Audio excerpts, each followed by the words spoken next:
Since the Myanmar military took power, the world has not seen Aung San Suu Kyi. She's been out of the public eye and under house arrest. The world knows little about her condition or her whereabouts, while the military has been pursuing a host of trumped-up charges against her, from illegal possession of walkie-talkies to now publication of information that may, quote-unquote, cause fear or alarm. How is Aung San Suu Kyi? Does this trial hold any merit? And what does the future hold for the democratically elected leadership of Myanmar? Joining us today for an exclusive conversation is Khin Maung Zaw, the attorney for Aung San Suu Kyi. Mr. Zaw, welcome to WION. Good evening. My first question to you is, how is Aung San Suu Kyi doing right now? Have you been able to speak to her at all in the past 1 month? Do you have any idea where she's being kept and under what circumstances? No, I haven't a chance to speak with her, to talk to her. But on the video conferencing, we are permitted to listen, only to listen, not to appear on the screen or like this, to listen to the conversation between the presiding judge and Aung San Suu Kyi. And by her voice, she seemed to be in good health, and she seemed to be not depressed. That's good to know. She's been charged with some obscure charges. One is possessing unlicensed walkie-talkies. Two is violating coronavirus restrictions with her campaign during last year's election. And then two more criminal charges have been slapped against her for causing fear or alarm. What do you make of these charges? We haven't any chance to look at the documents because we are not officially regarded as a defense attorney.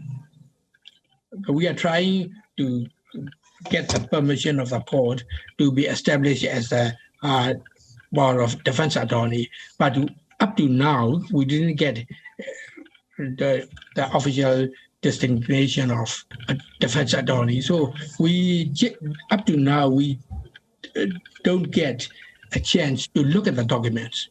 For what reason she was charged with these offenses under these laws, I cannot say for sure up to now. Is it normal for someone like a leader or for any individual for that matter to not have a defense attorney more than a month into the trial? It's not normal. It's quite queer. We are not allowed to meet her or to get her signature on the Board of Attorney papers. Do you believe then, considering these hurdles that you're facing, that justice will be done? Or do you think that this trial is a farce? As a lawyer, practicing in the realm, in the area of judiciary, Myanmar judiciary, I have a duty to trust the judiciary. But in this case, I'm very doubtful that justice will be done on these conditions. But I'm still hoping that the Aung San Suu Kyi, our leader, Aung San Suu Kyi, will get fair play and right of access to justice like this. The military has accused Aung San Suu Kyi of election fraud. Do you see merit in those charges? In the 4 charges, there is still no charges based upon the election fraud. But that is the reason they gave for her ouster. Yeah. Do you not think it's odd that this was the reason why they carried out a coup, and this is a charge that they have not slapped Aung San Suu Kyi with?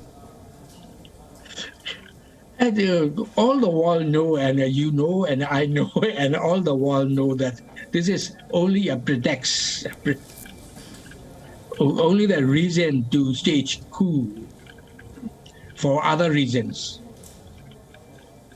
rather than those election fraud.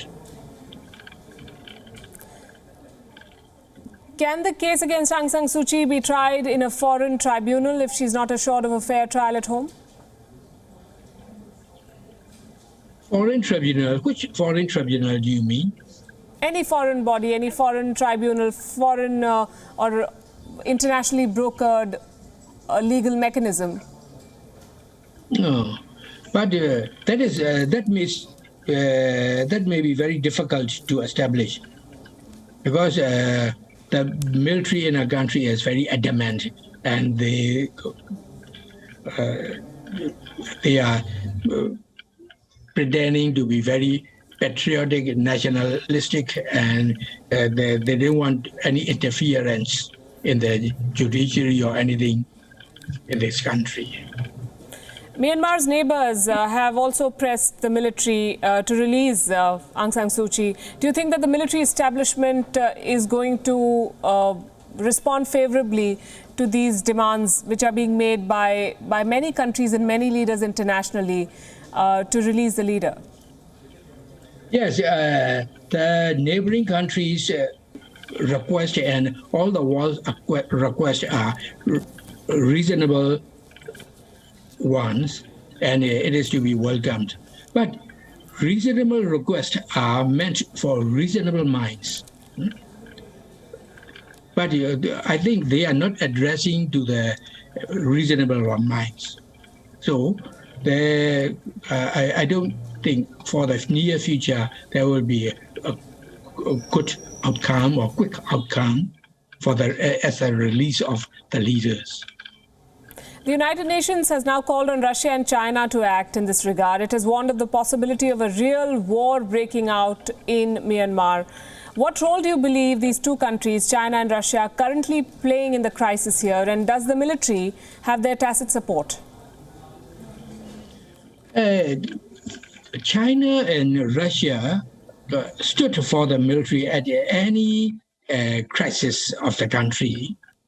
Whenever the military regimes since 1962, especially since 1988, international pressure was on the military regime. Those two countries stood for the military regime, and even in the Security Council, they give their vetoes to support the military regime. I don't put any trust on those two countries. What role do you think the international community should be playing now to help the people of Myanmar? I cannot, because I am not a keen politician. I cannot say for sure what is the best way to help the people.